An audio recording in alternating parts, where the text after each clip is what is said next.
من يهده الله فلا مضل له ومن يضلل فلا هادي له وأشهد أن لا إله إلا الله وحده لا شريك له وأشهد أن محمدا عبده ورسوله أرسله بالحق بشيرا ونذيرا وداعيا إلى الله بإذنه وسراجا منيرا أما بعد فإن خير الحديث كتاب الله وخير الهدي هدي محمد صلى الله عليه وسلم وشر الأمور محدثاتها وكل محدثة بدعة وكل بدعة ضلالة وكل ضلالة في النار. أعوذ بالله من الشيطان الرجيم. بسم الله الرحمن الرحيم. قاف والقرآن المجيد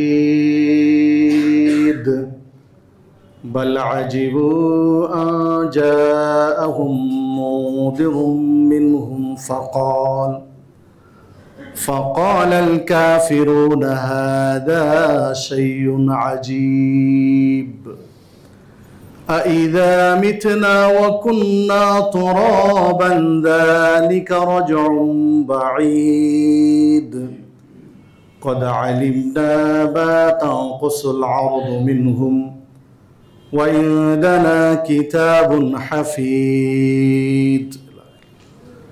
وقال الله تعالى في موضع آخر إنك ميت وإنهم ميتون.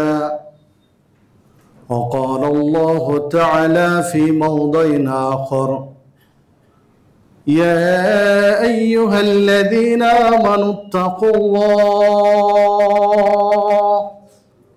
حق تقاته ولا تموتن إلا وأنتم مسلمون.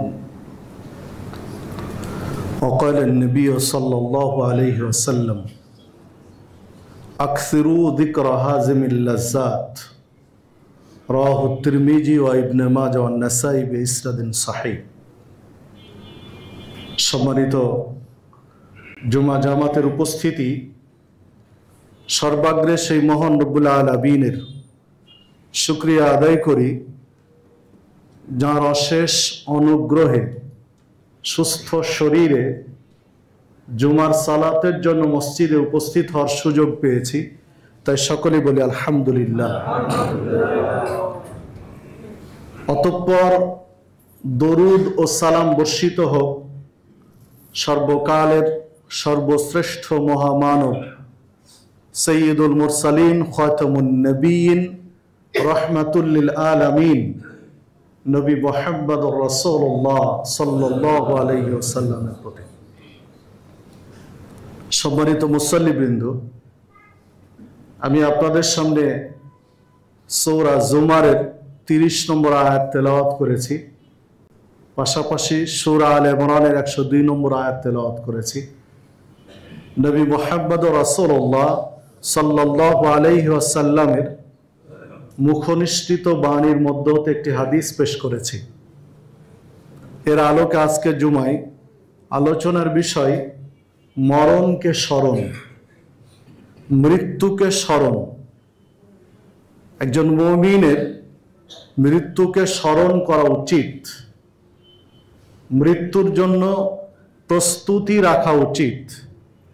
উল্লেখিত বিষয়ের উপরে কুরআন মাজিদ, সহিহ হাদিস, প্রাসঙ্গিক কিছু কথা বলে আলোচনার ইতি টানবো ইনশাআল্লাহ। ওয়া তাওফীকি ইল্লা বিল্লাহ আলাইহি তাওয়াক্কালতু ওয়া ইলাইহি উনীব। সম্মানিত উপস্থিতি, আল্লাহ রাব্বুল আলামিনের নিপুণ সৃষ্টি মানুষ। মানুষকে আল্লাহ রাব্বুল আলামিন সৃষ্টি করেছেন, জীবন দিয়েছেন, পাশাপাশি মৃত্যু দিয়েছেন। শুধু মানুষ নয়, পৃথিবীর সমস্ত সৃষ্টি যাকে আল্লাহ রাব্বুল আলামিন জীবন দিয়েছেন তার মৃত্যুও দিয়েছেন। পৃথিবীর সমস্ত সৃষ্টি একদিন ধ্বংস হয়ে যাবে, শেষ হয়ে যাবে। কেবলমাত্র অবশিষ্ট থাকবে মহান রব্বুল আলামিন, তার সত্তায় অবশিষ্ট থাকবে, বাকি সবকিছু একদিন শেষ হয়ে যাবে। কুল্লু মান আলাইহা ফান ওয়া ইয়াবকা ওয়াজহু রাব্বিকা যুল জালালি ওয়াল ইকরাম, যা সূরা রহমানের মধ্যে আল্লাহ রাব্বুল আলামিন উল্লেখ করেছেন যে সবকিছুই ধ্বংসশীল, একদিন শেষ হয়ে যাবে। কেবল মাত্র অবশিষ্ট থাকবে আপনার মহান প্রভুর অস্তিত্ব। মহান প্রভু ব্যতীত সবকিছু শেষ হয়ে যাবে। আল্লাহ রাব্বুল আলামিন এই যে মানুষের জীবন দিয়েছেন, মৃত্যু দিয়েছেন, জীবন এবং মৃত্যু কেন দিয়েছেন তা আল্লাহ রাব্বুল আলামিন উল্লেখ করেছেন সূরা মুলকের মধ্যে। আল্লাযী খালাকাল মাউতা ওয়াল হায়া লিয়াবলুয়াকুম আইয়ুকুম আহসানু আমালা। আল্লাহ রাব্বুল আলামিন বলছেন তিনি সে সত্তা, তিনি সে ইলাহ, তিনি সে রব, যিনি মানুষের জীবন এবং মৃত্যু সৃষ্টি করেছেন, যিনি মানুষের জীবন দিয়েছেন এবং মৃত্যু দিয়েছেন। কেন দিয়েছেন? লিয়াবলুয়াকুম, তিনি তোমাদের পরীক্ষা নেবেন, আইয়ুকুম আহসানু আমালা, তোমাদের মধ্যে সর্বোত্তম আমলকারী কে। উত্তম আমলকারী কে এইটা নয়, ভালো আমলকারীকে শুধু এটা নয়, আহসানু আমালা, সর্বোত্তম আমলকারীকে, সবচেয়ে ভালো আমলকারীকে, এইটা পরীক্ষা নেওয়ার জন্য। আরবি শব্দ হাসান, হাসান মানে সুন্দর, আর এই শব্দটা যখন মুবালাগা আহসান হয়, আহসান মানে সবচেয়ে সুন্দর, ওর চেয়ে সুন্দর আর হয় না। তো সবচেয়ে সুন্দর আমলকারী কে, সর্বোত্তম আমলকারী কে, এইটা পরীক্ষা নেওয়ার জন্য তিনি মানুষের জীবন এবং মরণ সৃষ্টি করেছেন, মানুষকে জীবন দিয়েছেন, মরণের ব্যবস্থা করেছেন, সর্বোত্তম আমল। সম্মানিত দিনী ভাতৃমণ্ডলী, তাহলে আপনি আমি এই পৃথিবীতে আসার সুযোগ পেয়েছি কিসের জন্য? উত্তম আমল করার জন্য। সর্বোত্তম আমল করতে হবে আপনাকে আমাকে, আল্লাহর ইবাদত করতে হবে। এই জন্যই কিন্তু আপনাকে আমাকে পৃথিবীতে আল্লাহ রাব্বুল আলামিন পাঠিয়েছেন। সূরা যারিয়াতের 56 নম্বর আয়াতে আল্লাহ রাব্বুল আলামিন উল্লেখ করেছেন যে আমি মানুষ এবং জিন জাতিকে সৃষ্টি করেছি কেবল আমার ইবাদতের জন্যই। তো ইবাদতের জন্যই আপনি আমি সৃজিত হয়েছি। তাহলে ইবাদতটা আপনার আমার মূল, ইবাদতটা ঠিক রাখার জন্য, সুচারুরূপে করার জন্য বাকি কাজগুলো আপনাকে আমাকে সম্পাদন করতে হয়। রিজিকের দরকার হয়, শরীরের সুস্থতার জন্য, বিভিন্ন প্রয়োজন পূরণের জন্য অর্থের প্রয়োজন হয়। এই বিভিন্ন কাজগুলো আপনি আমি করি মূল টার্গেটটা ফিল আপ করার জন্য, সেটা হচ্ছে আল্লাহর ইবাদত। আর এই ইবাদতটাই করতে হবে আপনাকে আমাকে সর্বোত্তম প্রক্রিয়ায়, সবচেয়ে ভালো করে। হ্যাঁ, সবচেয়ে ভালো, সর্বোত্তম, এটার মাপকাঠি কি? আমি যে ইবাদতটা করছি, সালাত, সিয়াম, হজ, যাকাত, তাসবিহ, তাহলিল, জিকির, আজকার, দান, সাদাকা, এই আমলটা আমারটা সর্বোত্তম, আহসান, সবচেয়ে ভালো, এইটা এর মাপকাঠি কি? এইটা কি দিয়ে নির্ণয় করব যে আমারটা সর্বোত্তম কিনা, আমারটা সবচেয়ে ভালো কিনা? আমার ইবাদতটা এইটা কি দিয়ে ওজন করব? এর মাপকাঠি কি? আল্লাহ রাব্বুল আলামিন সূরা মুহাম্মদ 33 নম্বর আয়াতে এই ইঙ্গিতটা দিয়েছেন। সূরা হাশর 7 নম্বর আয়াতে এই ইঙ্গিতটা দিয়েছেন। যেমন আল্লাহ রাব্বুল আলামিন সূরা হাশরের 7 নম্বর আয়াতে বলেছেন, মা আতাকুমুর রাসূল ফাখুদুহু, রাসূল যাবেন ওইটা গ্রহণ করো, ওয়া মা নাহাকুম আনহু ফান্তাহু, আর তিনি যা নিষেধ করেন তা বর্জন করো। তাহলে সর্বোত্তম মাপার যন্ত্র মাপকাঠি হলো এই উসুল, এই নীতিমালা। রাসূল যা দিয়েছেন গ্রহণ করো, তিনি যা ছাড়তে বলেছেন ছেড়ে দাও। ওয়াত্তাকুল্লাহ, আল্লাহকে ভয় করো। ইন্নাল্লাহা শাদীদুল ইকাব, কেননা তিনি শাস্তি দেন অত্যন্ত কঠোর। রাসূলের দেওয়াটা গ্রহণ করেছি কিনা, তার নিষেধটা পরিত্যাগ করেছি কিনা, এই বিষয়ে আল্লাহকে ভয় করো। রাসূলের দেওয়াটা গ্রহণ করো আল্লাহর ভয়, তার নিষেধটা বর্জন করো স্রেফ আল্লাহর ভয়। যদি না করো তাহলে পরের কথা, ইন্নাল্লাহা শাদীদুল ইকাব, আল্লাহ শাস্তি দেন অত্যন্ত কঠোর। সম্মানিত উপস্থিতি, তাহলে প্রত্যেকটা ইবাদত আপনাকে আমাকে মিলাতে হবে এটা রাসূলের দেওয়া অনুযায়ী হচ্ছে কিনা। প্রত্যেকটা হারাম বর্জন করতে হবে, তিনি নিষেধ করেছেন সেজন্যই। ফরজ সালাত আদায় করতে গিয়ে পদ্ধতি কাইফিয়াত দেখতে হবে এটা রাসূলের দেওয়া কিনা, সুন্নাহ দেখতে হবে এটা রাসূলের দেওয়া কিনা, বিতির দেখতে হবে, তারাবি দেখতে হবে, তাহাজ্জুদ দেখতে হবে। প্রত্যেকটা ইবাদতকে মিলাতে হবে এটা রাসূলের দেওয়া কিনা। সম্মানিত উপস্থিতি, প্রসঙ্গতই বলি, জুমার দিন খতিব মেম্বারে দাঁড়িয়ে গেছেন। বাংলাদেশে বহু মসজিদ পাওয়া যাবে, মুসল্লি আসছেন মসজিদে বসে যাচ্ছেন, মুসল্লি প্রবেশ করছেন মসজিদে বসে যাচ্ছেন। কেন? যখন তাকে সময় দেওয়া হবে সুন্নাতের, তখন সুন্নাত আদায় করবেন। কোথায় পেলেন এই নীতি? এটা রাসূলের দেওয়া। সহিহ বুখারী খুলেন, আল্লাহ রাসূল সাল্লাল্লাহু আলাইহি ওয়াসাল্লাম বলছেন, ইদা দাখালা আহাদুকুম মাসজিদা ফালিয়ারকা রাকাআতাইন ক্বাবলা আন ইয়াজলিসা।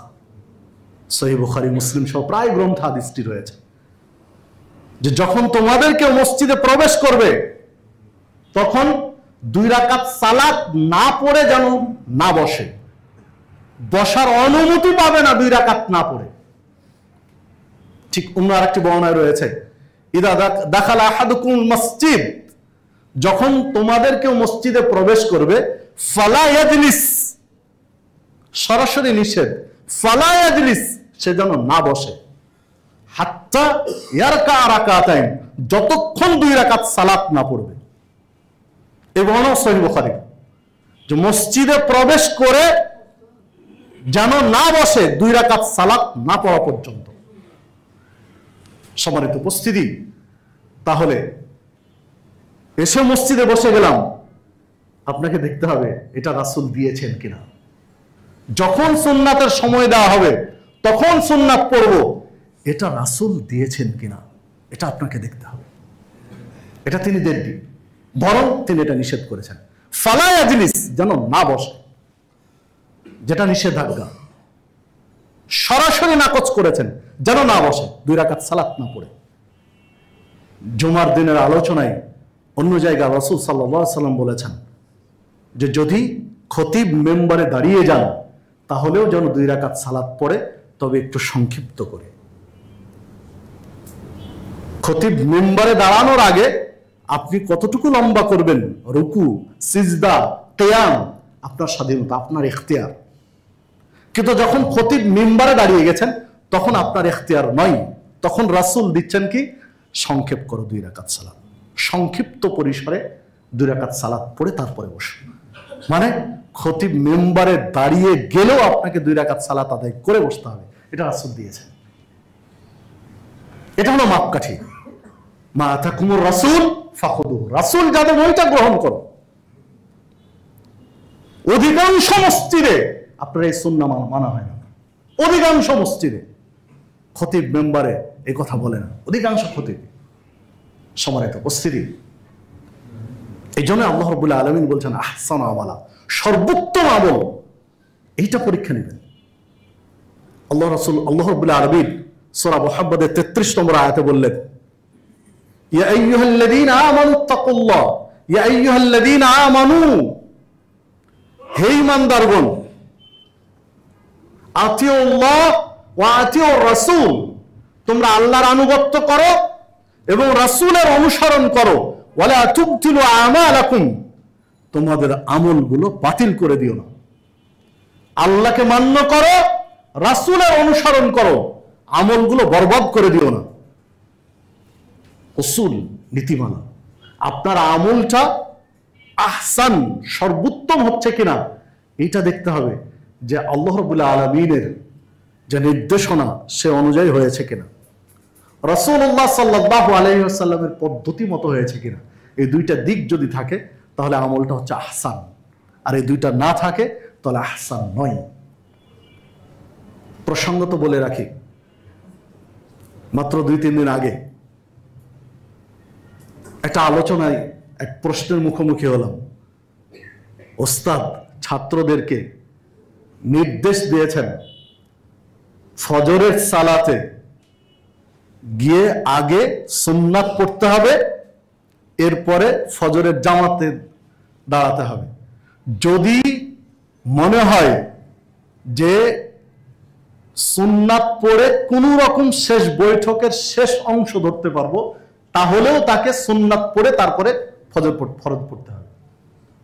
ওস্তাদ ছাত্রদেরকে শিখিয়েছেন যে প্রথম রাকাত পাবে না, দ্বিতীয় রাকাতও পাবে না, শেষ বৈঠকের প্রথম অংশ পাবে না, শেষ অংশ পাবে মনে হচ্ছে, তাহলেও তাকে আগে সুন্নাত পড়তে হবে, তারপরে ফরজে দাঁড়াতে হবে। ওস্তাদ যদি ছাত্রদেরকে এই শিক্ষা দেয় তাহলে ওখানে কি করবে? কেন এত সমস্যা আর এত মাসালাগত পার্থক্য হবে না? যেখানে রাসূল সাল্লাল্লাহু আলাইহি ওয়াসাল্লাম বলছেন, যে হাদিস সহিহ মুসলিমের মধ্যে বর্ণিত হয়েছে, ইদা উকিমাতিস সালাহ, যদি সালাতের ইকামত হয়ে যায়, যখন সালাতের ইকামত হয়ে যাবে, ফালা সালাতা, কোন সালাত নেই, ইল্লাল মাকতুবা, ফরজ ব্যতীত। যখন ফরজ সালাতের ইকামত হয়ে যাবে, ওই ফরজ সালাত ব্যতীত আর কোন সালাত নেই। মানে সুন্নাতে কেউ দাঁড়িয়েছে, ফজরের সুন্নাতে দাঁড়িয়েছে, এক রাকাত হয়েছে, দ্বিতীয় রাকাত হয়ে গেছে, বৈঠকে বসেছে, কেবল বৈঠক শুরু, এমত অবস্থায় ইকামত হয়ে গেছে, তাহলে সালাত ছেড়ে দিয়ে ফরজে দাঁড়াতে হবে। এটা হচ্ছে সুন্নাহ। মা আতাকুমুর রাসূল ফাখুদু, রাসূল যা দেন ওইটা গ্রহণ করো, এটা হলো সেইটা। কারণ আল্লাহ সাল্লাল্লাহু আলাইহি ওয়াসাল্লাম বলছেন ইকামত হয়ে গেলে আর কোনো সালাত নেই ওই ফরজ ব্যতীত। সম্মানিত উপস্থিতি, যেখানে ইসলাম এত শক্ত অবস্থান নিয়েছে, এত শক্ত কথা বলেছে, সেখানে কি করে আমরা বলতে পারি যে আগে সুন্নাত তারপরে ফরজ? এদিকে যদি ফরজ ছুটে যায়, 2 রাকাত শেষ হয়ে যাক, বৈঠক পেলে হবে? জি না। সম্মানিত উপস্থিতি, যে কথা বলতে গিয়ে পিছনের চলে এসেছে, সেইটা হচ্ছে আল্লাহ রাব্বুল আলামিন জীবন এবং মৃত্যু দিয়েছেন কেন? তিনি পরীক্ষা নেবেন সর্বোত্তম আমলকারী কে, এইটা যাচাই বাছাই করার জন্য, এইটা পরীক্ষা নিরীক্ষা করার জন্য আপনার আমার জীবন মৃত্যু দিয়েছেন। তাহলে মৃত্যুকে স্মরণ, মরণকে স্মরণ, এই চিন্তা করার অর্থই হচ্ছে যে আপনাকে আমাকে আহসান আমালা করতে হবে। প্রত্যেকটা আমল করার আগে দেখতে হবে যে আমি যে আমলটা করছি, আমলটা সঠিক না বেঠিক, আমলটা ঠিক না ভুল, আমলটা নির্ভেজাল না ভেজাল যুক্ত। এইটা পরীক্ষা নিরীক্ষা করে আমল করা, এটাও মৃত্যুকে স্মরণ করার একটা পাঠ, একটা অধ্যায়। যদি এই পরীক্ষা নিরীক্ষা না করে প্রবৃত্তির অনুসরণ করি, যে যা বলছে সেভাবে আমি আমল করতে থাকি, তাহলে আমি মৃত্যুকে স্মরণ করি না, মরণকে স্মরণ আপনার আমার নেই। সম্মানিত উপস্থিতি, পৃথিবীতে যেহেতু জন্ম নিয়েছি, এসেছি, বিদায় মৃত্যুবরণ করতে হবে, এটাই চূড়ান্ত।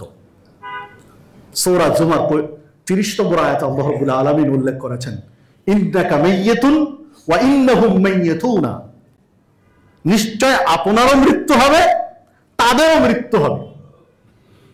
আল্লাহ রাব্বুল আলামিন তার রাসূলকে বলছেন, মুহাম্মদ সাল্লাল্লাহু আলাইহি ওয়াসাল্লামকে বলছেন, আপনারও মৃত্যু হবে, তাদেরও হবে। যিনি এই পৃথিবীর শ্রেষ্ঠ ব্যক্তিত্বের অন্তর্ভুক্ত, তাকে উল্লেখ করে বলছেন যে আপনারও মৃত্যু হবে, তাদেরও মৃত্যু হবে। মানে এই পৃথিবীতে কেউ স্থায়ী নয়, আজীবন এই পৃথিবীতে কেউ থেকে যাবে না, চিরন্তন কেউ এই পৃথিবীতে থাকার কারো সুযোগ নেই। নবীকে বলছেন আপনারও মৃত্যু হবে, তাদেরও মৃত্যু হবে। সূরা আলে ইমরান 185 নম্বর আয়াতে আল্লাহ রাব্বুল আলামিন বললেন, কুল্লু নাফসিন যায়িকাতুল মাউত, প্রত্যেকটা আত্মাকে মৃত্যুর স্বাদ আস্বাদন করতে হবে। প্রত্যেকটা আত্মাকে মৃত্যুর স্বাদ আস্বাদন করতে হবে এবং সে যা করেছে তার ফলাফল তাকে ভোগ করতে হবে। সে যা কিছু করেছে তার প্রতিদান তাকে দেওয়া হবে। ফামান জুহজিহা আনিন নার ওয়া উদখিলাল জান্নাহ, তবে যাকে জাহান্নাম থেকে নিষ্কৃতি দেওয়া হবে এবং জান্নাতে প্রবেশের সুযোগ দেওয়া হবে, জাহান্নাম থেকে মুক্ত রেখে জান্নাতে যাওয়ার সুযোগ প্রদান করা হবে, ফাকাদ ফাসা, ওই ব্যক্তি সফল কাম, ওই ব্যক্তি ধন্য। এরপর আল্লাহ রাব্বুল আলামিন বলছেন, দুনিয়াবী জীবন স্রেফ খেল তামাশার বস্তু ছাড়া আর কিছুই নয়। সূরা আল ইমরান 185 নম্বর আয়াত। সম্মানিত উপস্থিতি, দেখুন এই আয়াতে কয়েকটি মেসেজ আপনার আমার জন্য, কয়েকটি দিক নির্দেশনা আপনার আমার জন্য। প্রথম নির্দেশনা হচ্ছে যে প্রত্যেক আত্মাকে মৃত্যুর স্বাদ গ্রহণ করতে হবে। যার জীবন আছে তাকে মরতেই হবে। দ্বিতীয় আপনার আমার জন্য নির্দেশনা, যাকে আত্মা দেওয়া হয়েছে, পৃথিবীতে যারা এসেছি প্রত্যেক ব্যক্তিকে তার আমলের ফলাফল দেওয়া হবে। তিনি যা করেছেন এই পৃথিবীতে তার প্রতিদান তাকে দেওয়া হবে। যদি ভালো কিছু করে থাকি তাহলে তার প্রতিদান পাব, যদি অন্যায় করে থাকি তারও প্রতিদান তাকে দেওয়া হবে। যে যা করেছি তার প্রতিদান তাকে দেওয়া হবে। তৃতীয় যে নির্দেশনা দেওয়া হয়েছে, আল্লাহ রাব্বুল আলামিন বলেছেন যে যাকে জাহান্নাম থেকে মুক্ত করা হবে, জান্নাতে যাওয়ার সুযোগ দেওয়া হবে, এর জীবনটাই ধন্য। ধন্য ব্যক্তি সেই ব্যক্তি সফল কাম যাকে জাহান্নাম থেকে মুক্ত রেখে জান্নাতে প্রবেশের সুযোগ দেওয়া হবে। কার কত টাকা পয়সা, গাড়ি বাড়ি, ব্যাংক ব্যালেন্স বা কি আছে, সেটা সফলতার মাপকাঠি নয়। কে দুনিয়াবী জীবনে কত সুখ স্বাচ্ছন্দ্যে আলিশান জীবন যাপন করছে, এটা সফলতার মাপকাঠি নয়। সফলতার মাপকাঠি হলো জাহান্নাম থেকে মুক্ত রেখে জান্নাতে যাওয়ার সুযোগ কাকে দেওয়া হচ্ছে, এইটা সফলতার মাপকাঠি। ক্ষণিকের জন্য, মাত্র কিছু সময়ের জন্য, একটা মুহূর্তের জন্য সুখে থেকে অনন্তকাল কষ্টে জীবন যাপন করার নাম সফলতা নয়। সামান্য কিছু সময়ের সুখ শান্তিকে আপনি আমি সফলতার মাপকাঠি মনে করেছি। পরকালের তুলনায় দুনিয়াবী জীবন একেবারে ক্ষণস্থায়ী। পরকালের তুলনায় দুনিয়াবী জীবন একেবারে হালকা, একেবারে ছোট। পরকালের তুলনায় দুনিয়াবী জীবন কোনো পার্সেন্টেজে ধরা পড়বে না। পার্সেন্টেজ করে ধরা যাবে না যে পরকালের তুলনায় দুনিয়া এত পার্সেন্ট কম, এটা বলা যাবে না, মুশকিল, সম্ভব নয় বলা। এরকম কোনো যন্ত্র আবিষ্কার হয়নি। দুনিয়াবী জীবনে কত 60, 70, 80, 90, 100 বছর, 100 বছর বেঁচে থাকবেন দুনিয়াবী জীবনে। কিন্তু আখেরাতের জীবন নিয়ে যদি চিন্তা করি, আখেরাতের জীবন নিয়ে যদি ভাবি, তাহলে দেখুন আপনার আমার মডেল, আইডল, আদর্শ নবী মুহাম্মদ সাল্লাল্লাহু আলাইহি সাল্লাম, তার জীবন নিয়ে যদি ভাবেন, তিনি পৃথিবীতে বেঁচেছিলেন 63 বছর। তার পরকালের প্রথম ধাপ কবরের জীবন অলরেডি 1500 বছর হয়ে গেছে। পৃথিবীর বয়স আরো যতদিন হবে ততদিন তার কবরের প্রথম স্টেজ, পরকালের প্রথম ধাপে দুনিয়াবী জীবনের চেয়ে কত বছর বেশি আপনি হিসাব মিলাতে পারবেন। বিচারের মাঠ, যেই দিন আল্লাহ রাব্বুল আলামিন বিচার কার্য সম্পূর্ণ করবেন, হাসরের ময়দানের একটা দিন হবে পৃথিবীর জীবনের 50,000 বছরের সমান একটা দিন হবে। পৃথিবীর জীবনের 50,000 বছর যতদিন হয়, একটা দিন হবে ততদিন। তাহলে আখেরাতের তুলনায়, হাসরের ময়দানের একটা দিনের তুলনায় আপনার জীবনকে ভাগ করেন তো। 80-90 বছরের বেঁচে থাকার জীবন আপনার আমার দুনিয়ার, তো 80-90 বছরের জীবনের সাথে হাসরের মাঠের একটা দিনের আপনি তুলনা করেন, তাহলে তো আপনি বুঝতে পারবেন।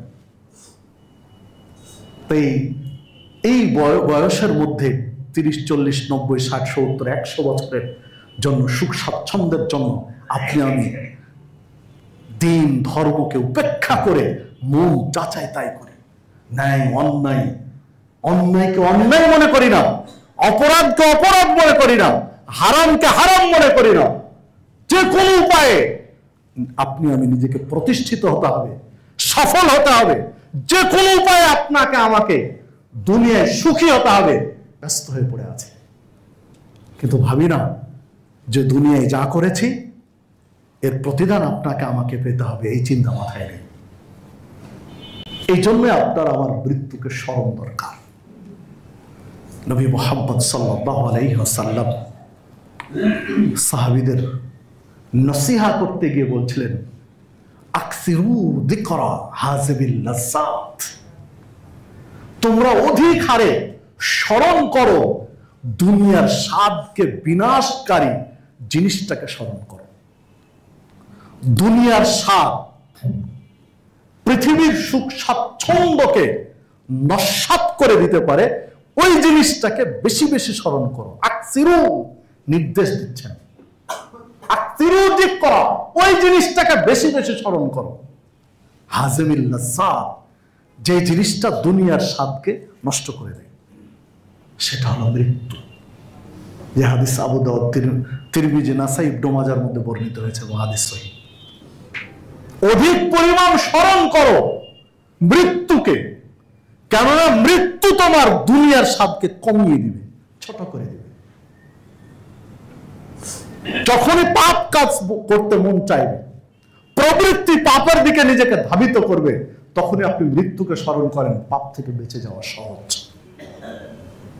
মরতেই তো হবে,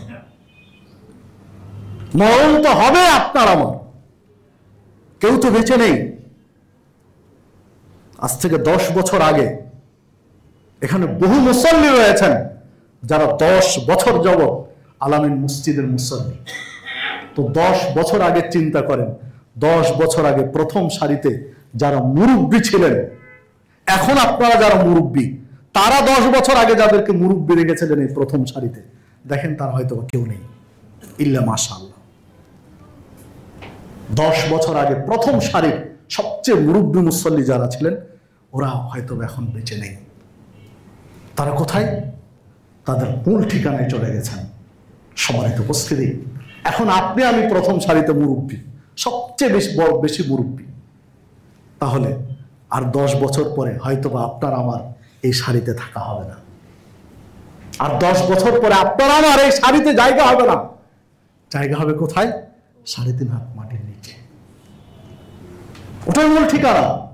পরের সারিতে যারা এখন ইয়াং রয়েছেন, তারা 10 বছর পরে আসবেন, মুরব্বী হয়ে এই সারিতে বসবেন। এটাই চিরন্তন সত্য কথা। এটাই বাস্তবতা। এই বাস্তবতাকে আপনি আমি অনুধাবন করি না, এই বাস্তবতাকে আপনি আমি মানি না। যদি মানতে পারতাম তাহলে এত অন্যায়, এত দুর্নীতি, এত অপরাধ আপনার আমার এই দেশে থাকতো না, এত সমস্যা পৃথিবীতে থাকতো না, আপনার আমার দেশে থাকতো না। যদি এই বাস্তবতা মনে করতে পারতাম। অনেকেই রয়েছে বাবার লাশ, মায়ের লাশ কাঁধে করে 3.5 হাত মাটির নিচে রেখে এসেছে। এসে কি আপনার আমার পরিবর্তন হয়েছে? তাদের লাশ কাঁধে নিয়ে কবরে যাওয়ার আগে যে অন্যায়গুলো করতাম সে অন্যায়গুলোকে ছাড়তে পেরেছি? যদি ছেড়ে দিতে পারি, অন্যায়গুলো পরিত্যাগ করে সত্য ন্যায়ের পথে নিজেকে নিয়ে আসতে পারি, তাহলে লাশ কাঁধে নিয়েছিলাম সেটা স্মরণে আছে। আর অন্যায়ের মাত্রা যদি আরো বেড়ে যায়, যে লাশ, বাবার লাশ, মায়ের লাশ, দাদা দাদি, নানা নানির লাশ কাঁধে নেওয়ার আগে যে অপরাধ করতাম এখন আরো বেশি হচ্ছে অপরাধ, তাহলে মৃত্যুকে স্মরণ আপনার আমার নেই। মৃত্যু থেকে শিক্ষা আপনি আমি নিতে পারিনি। মরণের কথা আপনার আমার মাথায় নেই। যদি মাথায় থাকতো তাহলে অন্যায়গুলো ছেড়ে দিতাম। এই জন্য আল্লাহ রাসূল সাল্লাল্লাহু আলাইহি ওয়াসাল্লাম সাহাবায়ে কেরামকে ওই নির্দেশটা দিলেন যে তোমরা বেশি বেশি মৃত্যুকে স্মরণ করো, মরণকে স্মরণ করো, তাহলে পৃথিবীর আশা আকাঙ্ক্ষা এটা তোমাদের কমিয়ে দিবে। রাসূলুল্লাহ সাল্লাল্লাহু আলাইহি ওয়াসাল্লাম সাহাবীদেরকে একদিন নসিহত করতে গিয়ে তিনি কিছু রেখা অঙ্কন করলেন, একটা চতুর্ভুজ আঁকলেন, দিয়ে তার মধ্যে বিভিন্ন দাগ টানলেন, কিছু দাগ পার করে দিলেন, চতুর্ভুজের দাগের বাহিরে পার করে দিলেন। এক হাদিসে এইভাবে বর্ণনা এসেছে, আর এক হাদিসের বর্ণনার ইঙ্গিত হচ্ছে আল্লাহ রাসূল সাল্লাল্লাহু আলাইহি ওয়াসাল্লাম তার হাতটা উঁচু করলেন, হাতটা উঁচু করলেন, উঁচু করে দেখালেন যে এইটা মানুষের আশা আকাঙ্ক্ষা। মানুষের আশা আকাঙ্ক্ষা হচ্ছে হাতের এই মাথা পর্যন্ত, কিন্তু মানুষের জীবনটা হচ্ছে তার মাথা পর্যন্ত। আস্তে আস্তে জীবন শেষ হতে হতে হতে হতে যখন মাথার কাছে আসে তখন তার হায়াত শেষ, তার মৃত্যু হয়ে যায়, কিন্তু আশা আকাঙ্ক্ষা তখনও অপেক্ষায় থেকে যায়। মানে আশা তখনও আছে, 1.5-2 ফুট আশা তখনও বাকি আছে যখন তার মৃত্যু হয়ে যায়। সম্মানিত উপস্থিতি, বাস্তবতায় আসেন, একজন মুমূর্ষ বিছানাগত রোগী, তাকে দেখা করতে গেলে তিনিও বলেন যে ভাই দোয়া করেন যেন আল্লাহ সুস্থতা দান করেন। বয়স কত? 85 বছর, 90 বছর, 90 বছর বয়স। তার কাছে আপনি সাক্ষাতে গিয়েছেন, তিনি আপনাকে বলেন যে ভাই দোয়া করেন যেন আল্লাহ সুস্থতা দান করেন। মানে তিনি মৃত্যু চান না। তার তো দোয়ার দরকার ছিল যে ভাই দোয়া করেন আল্লাহ যেন ঈমানের উপরে মৃত্যুবরণ করার সুযোগ দেন। দোয়া তো এইটা চাওয়া দরকার ছিল, আল্লাহ যেন ঈমানের উপরে মৃত্যুবরণ করার তৌফিক দান করেন, মৃত্যুর সময় যেন কালিমা পড়ার সুযোগ দান করেন। ভাই একটু দোয়া করেন। তার কথাগুলোতে এইরকম ছিল, মানে মানুষ মরতে চায় না, আশা আকাঙ্ক্ষা রয়ে গেছে। একজন শিল্পপতি, হাজার হাজার কোটি টাকার মালিক, তার কাছে গিয়ে আপনি 80 বছর বয়স হয়ে গেছে, তার কাছে গিয়ে চান যে আলামিন মসজিদের নির্মাণ কাজ চলছে, 1 কোটি টাকা একটু দিলে একটা ফ্লোর করা সহজ হবে। দেখেন উনি এক বাক্যে স্বীকার করে নেবেন আপনার কাছে যে ঠিক আছে 1 কোটি টাকা দিয়ে দিলাম। এরকম মানুষ হয়তো একজনও পাবেন না। এত সমস্যার কথা সে তুলে ধরবে, মনে হবে যে পকেটে কিছু থাকলে তাকে দিয়ে আসে, তার কাজগুলো সারে। মানে মানুষের চাহিদাটা এরকম, মানে হাজার হাজার কোটি টাকা নেওয়ার পরেও তার পেট ভর্তি হয়নি। আল্লাহ রাসূল সাল্লাল্লাহু আলাইহি ওয়াসাল্লাম বলছেন যে মানুষের চাহিদা, আশা আকাঙ্ক্ষা, ওয়াদিয়ান বিল মালিন, আল্লাহ রাব্বুল আলামিন যদি 2 পৃথিবী সম্পদ মানুষকে দিয়ে দেন, ওয়াদিয়ান বিল মাল, 2 পৃথিবী ভর্তি সম্পদ যদি দিয়ে দেন। সহিহ বুখারীর বর্ণনা, এটা তিরমিজির বর্ণনায় রয়েছে যে 2 পৃথিবী স্বর্ণ দিয়ে যদি ভরে দেন, স্বর্ণ সবচেয়ে দামি, স্বর্ণ দিয়ে উদাহরণ দিয়েছেন, 2 পৃথিবীর স্বর্ণ দিয়ে যদি কাউকে ভরে দেন, লাবতাগা সালেসান, তখন ওই ব্যক্তি আল্লাহকে বলে যে আল্লাহ তুমি যদি আরেক পৃথিবী দিতে। মানে 2 পৃথিবীর সম্পদ, 2 পৃথিবীর স্বর্ণ দিয়ে তার পেট ভরেনি, তার আরেক পৃথিবী চাই।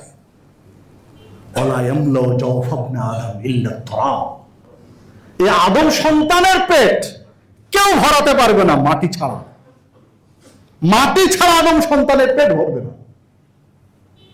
কবরে যাবে, মাটির নিচে চারিদিকে মাটি, ডানে বামে উপরে নিচে চারিদিকে মাটি, কবরে পেটের উপরে মাটি টপ টপ করে পড়বে, তখন তার পেট ভরবে, তার আগে ভরবে না। আর না হলে একজন ব্যক্তি হাজার হাজার কোটি টাকা লুটপাট করতে পারে, হাজার হাজার কোটি টাকা আত্মসাৎ করতে পারে। একজন মানুষের কত টাকা চায়, কত টাকা লাগে? 1 কোটি টাকা একজন মানুষ বছরে খরচ করবে তার প্রয়োজন পূরণের জন্য, এটা অনেক কঠিন। বছরে 1 কোটি টাকা খরচ করবেন আপনার প্রয়োজন পূরণের জন্য, এটা অনেক কঠিন। তারপরেও ধরে নিলাম গড়ে আপনি বছরে 1 কোটি টাকা খরচ করবেন, তাহলে আপনার বয়স যদি ধরি 100 বছর, তাহলে আপনার 100 কোটি টাকা হলে আর কিছু লাগে না। 100 কোটি হলে আর কিছু লাগে না, তো আপনার হাজার হাজার কোটি টাকার পরও আপনার খায়েশ মিটেনি। চায়ে পারলে বাংলাদেশটা চিবিয়ে খাবেন, মানসিকতা এরকম। কেন? কারণ মৃত্যুর ভয় আপনার আমার মাঝে নেই, মৃত্যুর স্মরণ আপনার আমার মাঝে নেই। মরণের যদি ভয় থাকতো তাহলে এত কিছু লাগতো না। আর এটাই আল্লাহ রাসূল সাল্লাল্লাহু আলাইহি ওয়াসাল্লাম বলেছেন, তাকওয়া দিয়ে মাপতে বলেছেন যে তাকওয়া প্রয়োজন। তাকওয়া যখন যত বেশি থাকবে, যার তাকওয়ার পরিধি যত গাঢ় হবে, পাপ থেকে তার বেঁচে থাকা তত সহজ হবে। পাপ থেকে বেঁচে থাকা তত সহজ হবে। নবী মুহাম্মদ সাল্লাল্লাহু আলাইহি সাল্লাম মানব জাতির ইতিহাসে অনন্য এক তাকওয়াশীল ব্যক্তিত্ব, যার কারণে পেটে পর্যাপ্ত ক্ষুধা থাকার পরেও হাতে খেজুর নেওয়ার পরে মনে হয়েছে যে মনে হয় খেজুরটা সাদাকার। যেই জায়গায় পেয়েছেন তাতে সাদাকার কিছু গন্ধ রয়েছে খেজুরে, সাদাকার কিছু কুলু রয়েছে খেজুরের মধ্যে, যার কারণে খেজুরটা ফেলে দিলেন। বলছেন যদি আমার মনে না হতো যে খেজুরটা সাদাকার, তাহলে আমি খেজুরটা খেতাম, কারণ পেটে ক্ষুধা রয়েছে। এটা হলো তাকওয়ার মাপকাঠি। ক্ষুধা নিবারণের জন্য একটা খেজুর হাতে নিয়ে যখনই মনে হয়েছে যে সাদাকার মনে হয়, আর আমার তো সাদাকা খাওয়া হয়নি, তখন তিনি খেজুর ফেলে দিয়েছেন। তিনি আপনার আমার আইডল, আদর্শ মুহাম্মদুর রাসূলুল্লাহ সাল্লাল্লাহু আলাইহি ওয়াসাল্লাম। তার মতো করে আপনাকে আমাকে জীবন গঠন করতে বলা হয়েছে। লাকাদ কানা লাকুম ফি রাসূলিল্লাহি উসওয়াতুন হাসানাহ, তোমাদের জন্য সর্বোত্তম আদর্শ নবী মুহাম্মদ সাল্লাল্লাহু আলাইহি ওয়াসাল্লামের মধ্যে নিয়ত। নবী মুহাম্মদ সাল্লাল্লাহু আলাইহি ওয়াসাল্লাম যখন মৃত্যু পথযাত্রী, তিনি বারবার পাশে রাখা আছে 1 বাটি পানি, পানিতে হাত ডুবাচ্ছেন আর চেহারায় মুছছেন, পানিতে হাত ডুবাচ্ছেন আর চেহারায় মালিশ করছেন।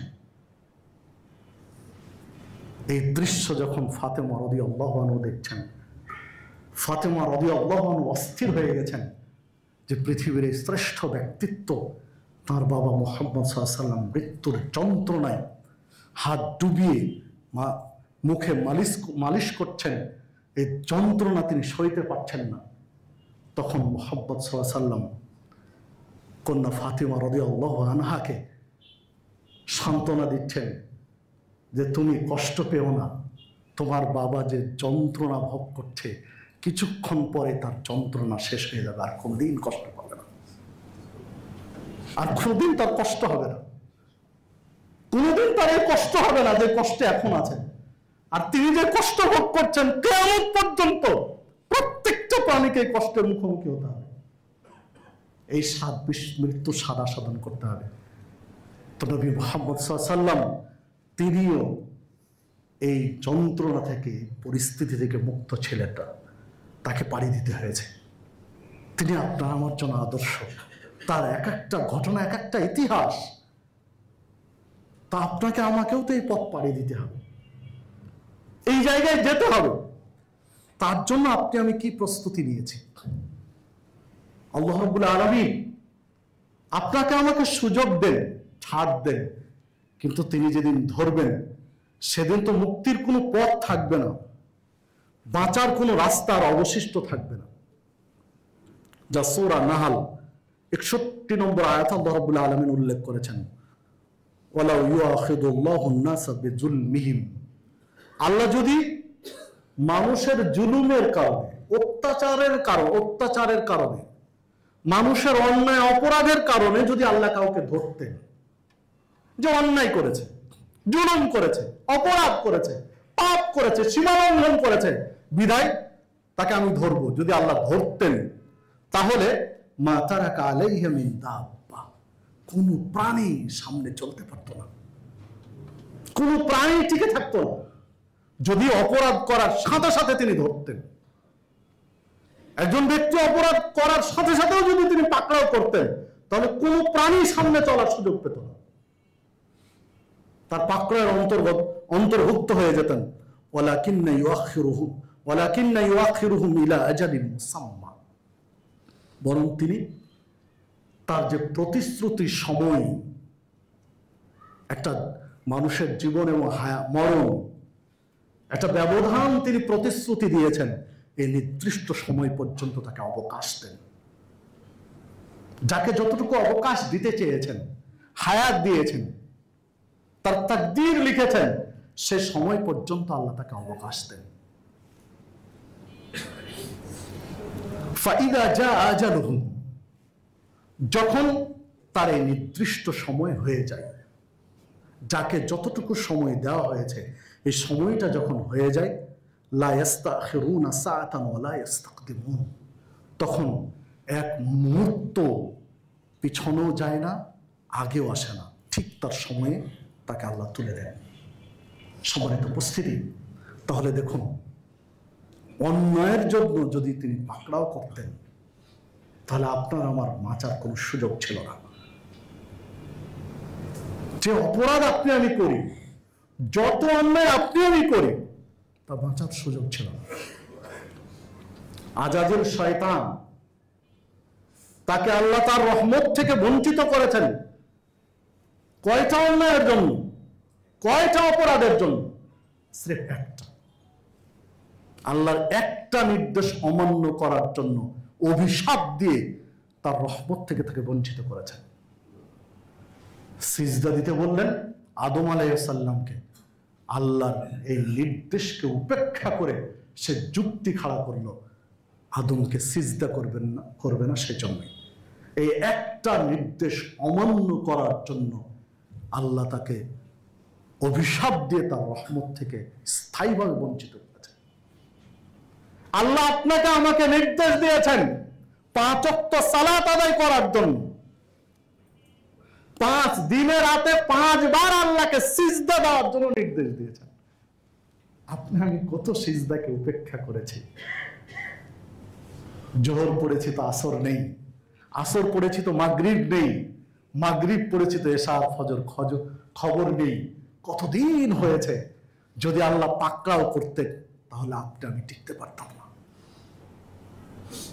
কত অপরাধ করেছি, অন্যায় করেছি, যদি আল্লাহ ধরতেন বাঁচার কোনো রাস্তা ছিল না। কিন্তু আল্লাহ সুযোগ দিয়েছেন, আপনার আমার উপরে দয়া করেছেন। আল্লাহ রাব্বুল আলামিন যদি প্রকাশ করে দিতেন কে কি অপরাধ করেছি, এটা যদি প্রকাশ করে দিতেন জাতির সামনে, তাহলে আপনি আমি সমাজে মুখ দেখাতে পারতাম না। যে অপরাধগুলো আমরা করি, সমাজে মুখ দেখানোর উপায় ছিল না আপনার আমার। তিনি দয়ালু, তিনি দয়া করেছেন, এগুলো সব ঢেকে রেখেছেন। যদি ক্ষমা চাই তাহলে তিনি ক্ষমা করে দেন, যখন ক্ষমা চাই তিনি ক্ষমা করে দেন। বান্দা ক্ষমা চাইলে এত খুশি হন, বান্দা তার অপরাধ স্বীকার করে, ভুল স্বীকার করে ক্ষমা চাইলে এত খুশি হন যে বর্ণনা দিতে গিয়ে আল্লাহ রাসূল সাল্লাল্লাহু আলাইহি ওয়াসাল্লাম বলছেন, মরুভূমিতে উটের পিঠে খাবার পানীয় প্রয়োজনীয় জিনিস রসদ রয়েছে, হারিয়ে ফেলেছে উট। ঘুমিয়েছিল, উট আর নেই, খুঁজে পেল না। এখন তার বাঁচার আর কোনো রাস্তা নেই, কারণ খাবার নেই, পানীয় নেই, যানবাহন নেই। এই বিস্তর মরুভূমি পাড়ি দিবে কি করে? তার মৃত্যু হয়তো বা মরুভূমিতে হয়ে যাবে। এইরকম অনিশ্চিত ভবিষ্যতে একটা দুশ্চিন্তা নিয়ে লোকটি আবার ঘুমিয়ে পড়েছে। ঘুম থেকে উঠে দেখে উট খাবার নিয়ে আবার তার পাশে বসে আছে, আনন্দে আত্মহারা হয়ে বলছে, আল্লাহুম্মা আনতা আবদি ওয়া আনা রব্বুক। আল্লাহ, আমি তোমার রব আর তুমি আমার বান্দা। আনন্দের আতিশয্য বলে ফেলেছে। আল্লাহ রাসূল সাল্লাল্লাহু আলাইহি ওয়াসাল্লাম বলছেন, এই লোকটি যত খুশি হয়েছে এই সময়, বান্দা তার কাছে ভুল স্বীকার করে ক্ষমা চাইলে আল্লাহ তার চেয়ে বেশি খুশি হন। সুবহানাল্লাহ। আপনি আমি একজন ভিক্ষু, একবারের জায়গায় দুইবার ভিক্ষা চাইলে বিরক্ত হই। একবার চেয়েছি, বলেছি যাও অন্য জায়গায় দেখো। আবার যদি বলে তখন গলায় ধমক দিয়ে, ধমকের সুরে বলি, একটু আগে বললাম না অন্য জায়গায় দেখো, আবার চেয়েছ। আর তিনি সেই রব যে তার কাছে যত বিনয়ী হবেন, যত নত হবেন, যত স্যালেন্ডার হবেন, যত চাইবেন, তিনি তত খুশি হন। তার কাছে যত ক্ষমা চাইবেন তিনি তত খুশি হন। সহিহ মুসলিমের মধ্যে হাদিস রয়েছে, আল্লাহ রাসূল সাল্লাল্লাহু আলাইহি ওয়াসাল্লাম বলছেন, যখন একজন বান্দা ভুল স্বীকার করে তার কাছে ক্ষমা চায়, তখন আল্লাহ রাব্বুল আলামিন ফেরেশতাদেরকে বলেন, দেখো তো আমার বান্দা কি চাচ্ছে, ক্ষমা চাচ্ছে। তাহলে আমার বান্দা জানে যে তার একজন রব আছে, যে রব পাপ করলে শাস্তি দিতে পারে, ক্ষমা চাইলে ক্ষমা করার মালিক, ক্ষমতা রয়েছে, ক্ষমা করতে পারে। বিধায় যাও, আমি তার পাপ ক্ষমা করে দিলাম। আল্লাহ যতদিন চান পাপ মুক্ত রয়েছে। আবার একটা পাপ করে, আবার আল্লাহর কাছে ক্ষমা চায়, আবার আল্লাহ এই কথাই বলেন। তৃতীয়বার আবার যতদিন চেয়েছিল ভালো ছিল, আবার পাপ করেছে, তৃতীয়বার আবার আল্লাহর কাছে ক্ষমা চেয়েছে। তখন আল্লাহ আবার বলেন, আমার বান্দা তাহলে জানে তার রব আছে, পাপের শাস্তি দেওয়ার ক্ষমতা রাখে, আবার পাপ ক্ষমা করে দেওয়ার ক্ষমতা রাখে। তো যাও, সে যা পাপ করেছে সব পাপ আমি ক্ষমা করে দিলাম। এই হাদিস কে কেন্দ্র করে মুহাদ্দিসগণ বলছেন, এই হাদিস ইঙ্গিত দেয় কেউ যদি শিরকে আকবার করে থাকে, কেউ যদি শিরকে আকবারও করে থাকে, সরাসরি গায়রুল্লাহকে সিজদা দিয়েছে, সবচেয়ে বড় শিরক। আল্লাহকে ডাইরেক্ট, আল্লাহকে সিজদা দেওয়ার পাশাপাশি গায়রুল্লাহ, কোনো মাজারে, কোনো বেদিতে, কোনো পাথরে, গাছে, মূর্তিতে সিজদা দিয়েছে, ওই ব্যক্তিও যদি ক্ষমা চাওয়ার মতো চাইতে পারে, আল্লাহ ক্ষমা করে দেবেন। যদি তাওবাতান নাসুহা, একনিষ্ঠ তওবা করতে পারে, আল্লাহ ক্ষমা করে দেবেন। এই হাদিস ইঙ্গিত বহন করে। সম্মানিত উপস্থিতি, যে কথা বলছিলাম যে মৃত্যুকে স্মরণ মানে বেশি বেশি ক্ষমা চাইতে হবে। ইবনে মাজার মধ্যে একটি হাদিস রয়েছে, আল্লাহ রাসূল সাল্লাল্লাহু আলাইহি ওয়াসাল্লামকে সাহাবীরা জিজ্ঞাসা করলেন, যে আল্লাহ রাসূল সাল্লাল্লাহু আলাইহি ওয়াসাল্লাম, আপনার উম্মতের মধ্যে সর্বোত্তম ব্যক্তি কে? তখন আল্লাহ রাসূল সাল্লাল্লাহু আলাইহি ওয়াসাল্লাম বলছেন, আমার উম্মতের মধ্যে সর্বোত্তম ব্যক্তি হচ্ছে যার আচরণ, চরিত্র উত্তম, এই ব্যক্তি আমার উম্মতের মধ্যে উত্তম। দ্বিতীয়ত বললেন, আপনার উম্মতের মধ্যে সবচেয়ে বুদ্ধিমান কে?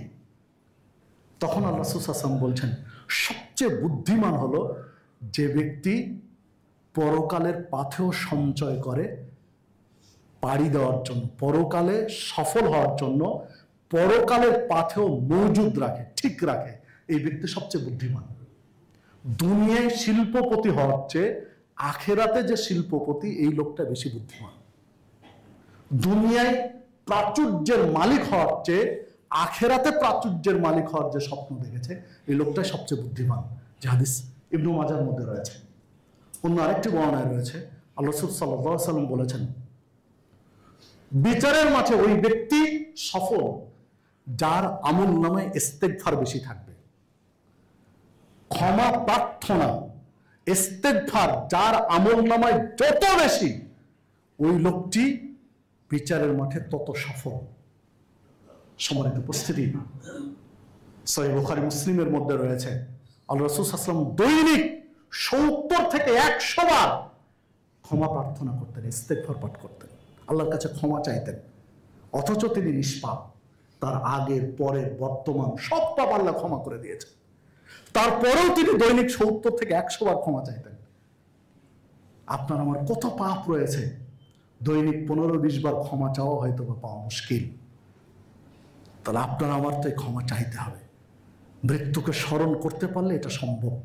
আল্লাহ রাসূল সাল্লাল্লাহু আলাইহি ওয়াসাল্লাম বলছেন, যখন মানুষ মারা যায় 3টি জিনিস তার সাথে যায়, আহলুহু আমালুহু ও আমালুহু।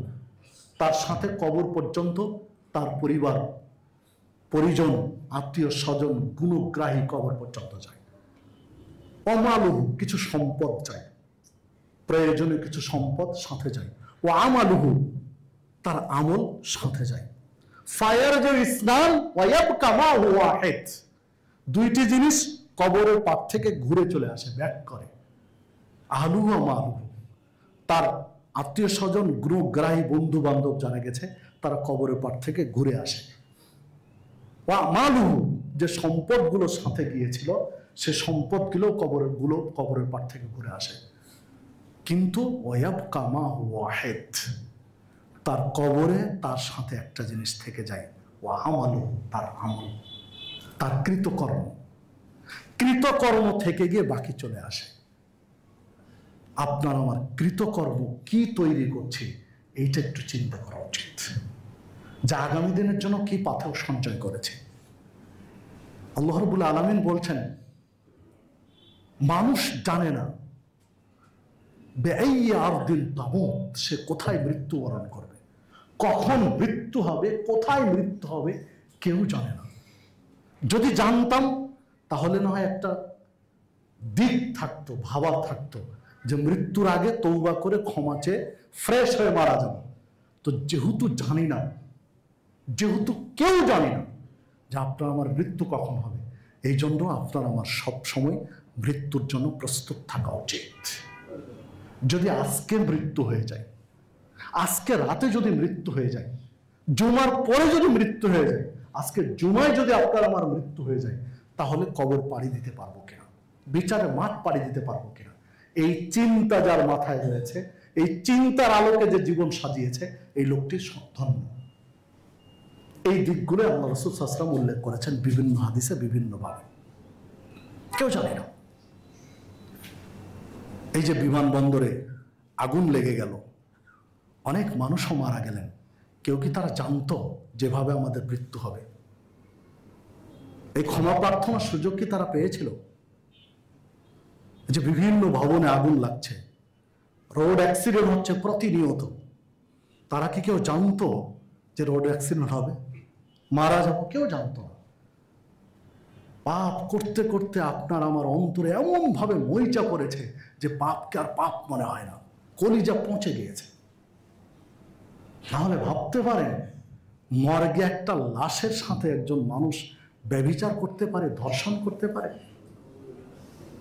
এটা চিন্তা করা যায়? ওই লোকটিরও নাম মুসলিম, মুসলিম পরিবারের সন্তান, যে মর্গে একটা লাশের সাথে ব্যভিচার করবে। কোথায় গিয়ে দাঁড়িয়েছে? কোথায় আপনার আমার জীবনে নিরাপত্তা? মেম্বারে খুতবা দিলেন ইসকনের বিরুদ্ধে, তাকে অচেতন অবস্থায় পাওয়া যাচ্ছে পঞ্চগড়ে।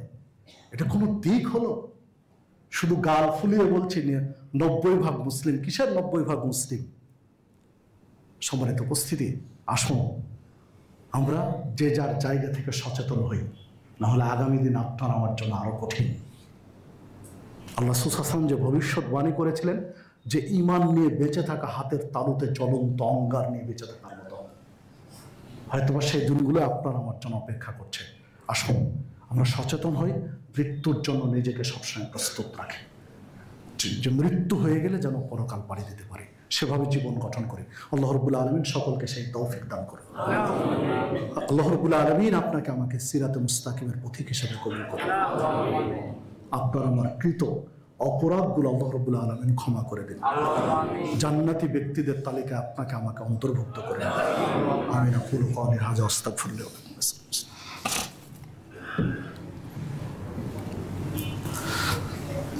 নাহমাদুহু ওয়া নুসাল্লি আলা রাসূলিহিল কারীম। আউযু বিল্লাহি মিনাশ শাইতানির রাজীম।